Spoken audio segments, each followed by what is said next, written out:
नेता प्रतिपक्ष जयराम ठाकुर ने कहा कि अटल टनल का सपना देखा हमारे पूर्व प्रधानमंत्री श्रद्धेय स्वर्गीय अटल बिहारी वाजपेयी ने और उसे पूरा किया आदरणीय प्रधानमंत्री नरेंद्र मोदी ने। अटल टनल के लोकार्पण से लेकर मेरे कोविड संक्रमित होने के बीच जो हुआ वह मेरे जीवन की अभूतपूर्व घटना है। मेरी मोदी स्टोरी आप भी सुनिए। हम सौभाग्यशाली है कि देश के यशस्वी प्रधानमंत्री नरेंद्र मोदी जी के साथ हमको वर्षों से काम करने का अवसर मिला है। बहुत सारी बातें, बहुत सारी यादें ऐसी हैं जिनको हम साझा कर सकते हैं, लेकिन मैं बहुत चीज़ों का न जिक्र करके कुछ चीज़ें ऐसी हैं जो दिल को छू देने वाली उनके साथ काम करते हुए हमेशा याद रहेंगी। मैं जब मुख्यमंत्री बना हिमाचल प्रदेश में, मुख्यमंत्री बनने के पश्चात मैं पहली बार जब उनसे भेंट करने के लिए गया तो सारी चीज़ें उन्हें परिवार के बारे में, सारी पृष्ठभूमि, सारी जानकारी हासिल की और जितनी जानकारी मैं दे सकता था मैंने दी भी, लेकिन बहुत सारी जानकारी उसके बावजूद उनको पहले से ही मालूम थी। इसका मतलब है कि वो कार्यकर्ताओं के बारे में बहुत बारीकी से जानकारियां रखते हैं। ये बात मुझे बड़ी साफ और स्पष्ट उनके इससे लगी। जो पहली मुलाकात हमारी हुई थी और उस मुलाकात में कुछ सारी चीजों को लेकर के प्रदेश के अंदर हमको किस प्रकार से काम करना है, बातों पर चर्चा हुई। एक मैं खासतौर से मैं जिक्र करना चाहूंगा कि अटल टनल रोहतांग और अटल टनल रोहतांग को प्रधानमंत्री अटल बिहारी वाजपेयी जी से घोषणा करवाने का काम भी उन्होंने ही किया था जब वो हिमाचल प्रदेश के प्रभारी थे।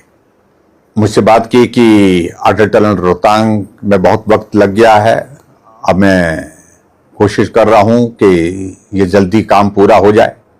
जो रिपोर्ट्स हैं, सारी जो फीडबैक है, टाइम प्रोजेक्ट जो है डिले होने के कारण ये लगता है कि 2022 तक हो पाएगा, 2021-22 के बाद ही संभव हो पाएगा। लेकिन अब सरकार बन गई है, आप भी इसमें जो उनके इश्यूज हैं उनका समाधान कैसे कर सकते हैं, मिलकर के ये टनल जल्दी बने, इस बात के लिए उन्होंने बात कही और तेजी से काम का अटल टनल रोहतांग का काम आगे बढ़ा। काम पूरा होने की स्थिति में जब आने लगा तब तक के लिए पूरे देश भर में, दुनिया भर में कोविड का दौर आ गया। और इस बीच में मुझे जब जानकारी मिली, क्योंकि मैं रिव्यू मीटिंग्स करता रहता था, जब बीआरओ के अधिकारियों ने कहा कि अब हम अटल टनल रोहतांग को उद्घाटन करने के लिए प्रधानमंत्री जी को निमंत्रण दे सकते हैं। मैं प्रधानमंत्री जी से मिलने के लिए समय चाह रहा था, लेकिन कोविड के कारण उन्होंने कहा कि मिलना संभव नहीं है। हमने फोन पर बात की, उन्होंने कहा कि मिलना संभव नहीं है, आप बताइए।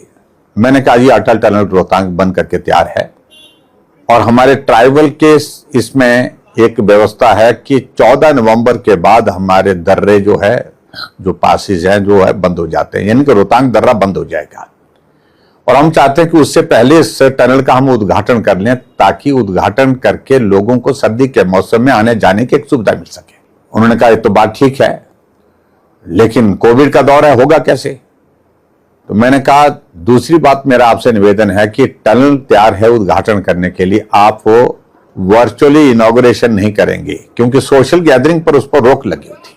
उन्होंने कहा कि वहां आना ही अपने आप में सोशल गैदरिंग,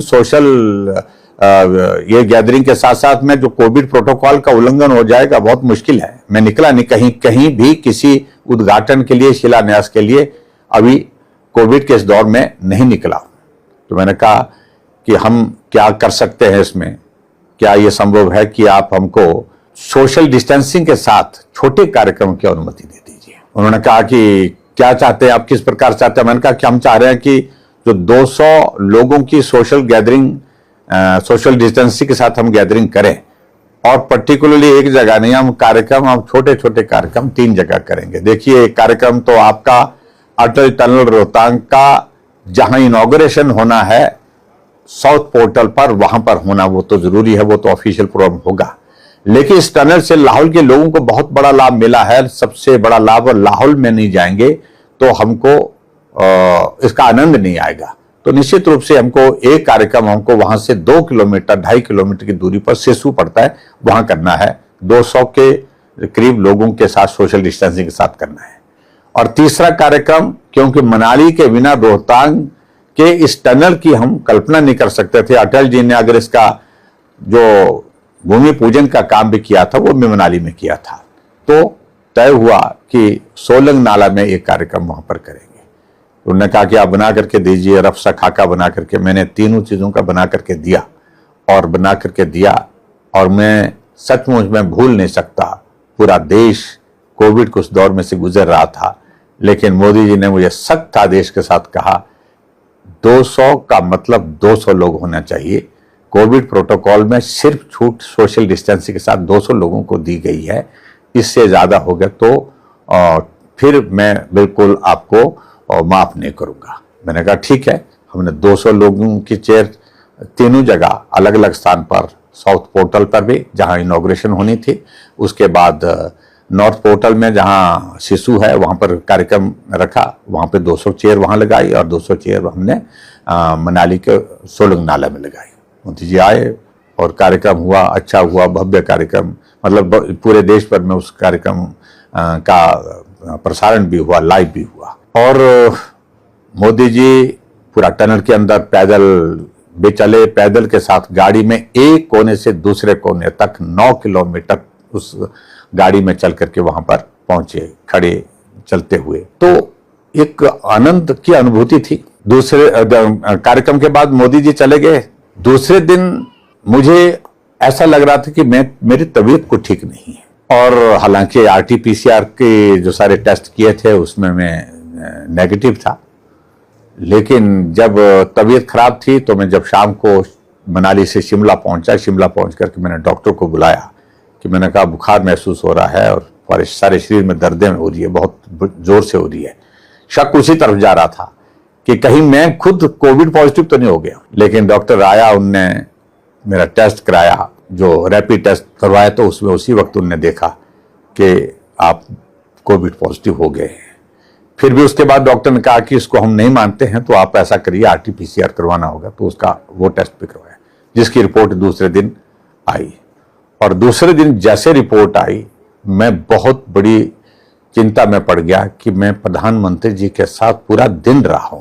मैंने प्रधानमंत्री जी को एक जगह नहीं, अनेकों जगह क्लोज कांटेक्ट में रहा हूं। मैंने टोपी पहनाई है, शॉल पहनाई है, बुके दिया है।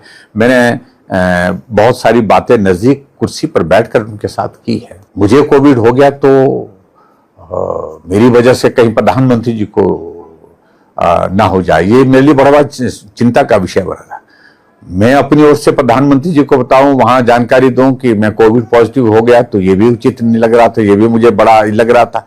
लेकिन तब तक के लिए सूचना प्रधानमंत्री कार्यालय में कहीं से पहुंच गई और प्रधानमंत्री जी का फोन आया मुझे, जयराम क्या हुआ? तो मैं सर, मैं क्या, मेरा टेस्ट पॉजिटिव आया है।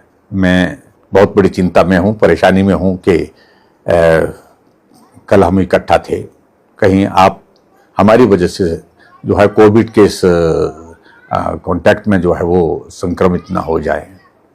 तो ने एक स्वर कही, मेरी चिंता छोड़िए, आप सबसे पहले एक काम करिए, 3 डॉक्टर की टीम बनाइए। और मैं संदेश देता हूं डायरेक्टर जो ऑल इंडिया मेडिकल इंस्टीट्यूट के हैं गुलेरिया, उनको बोलता हूं, डॉक्टर गुलेरिया को, वो उस टीम के साथ संपर्क में रहे, ताकि वो सारी रिपोर्ट, सारा डिस्कशन जो है उनका हो करके जो है आपका सही से ट्रीटमेंट हो। ये चिंता का विषय है।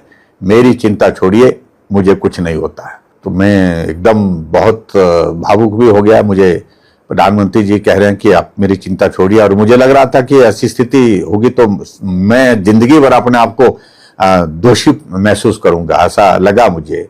लेकिन प्रधानमंत्री जी ने साफ शब्दों में कहा कि बिल्कुल इस सारी चिंता छोड़िए, आप सिर्फ एक काम करिए, सिर्फ अपनी तबीयत का ख्याल रखिए, और जो डॉक्टर्स की ओर से जो बातें बताइए उसमें कतई भी आप बिल्कुल भी लापरवाही ना करें।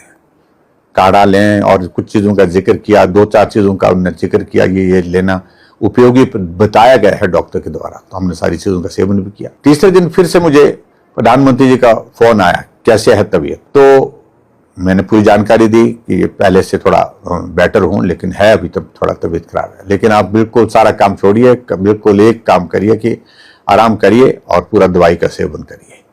यानी कि मैं इस सारी चीज को लेकर के इतना चिंतित था कि प्रधानमंत्री जी के साथ संपर्क में होने के कारण कोविड पॉजिटिव कहीं वो ना हो जाए, लेकिन उनको उस सारी चीज की परवाह नहीं थी और उन्होंने एक ही बात कही कि आप स्वस्थ रहें, स्वस्थ होने चाहिए, जल्दी ठीक होने चाहिए।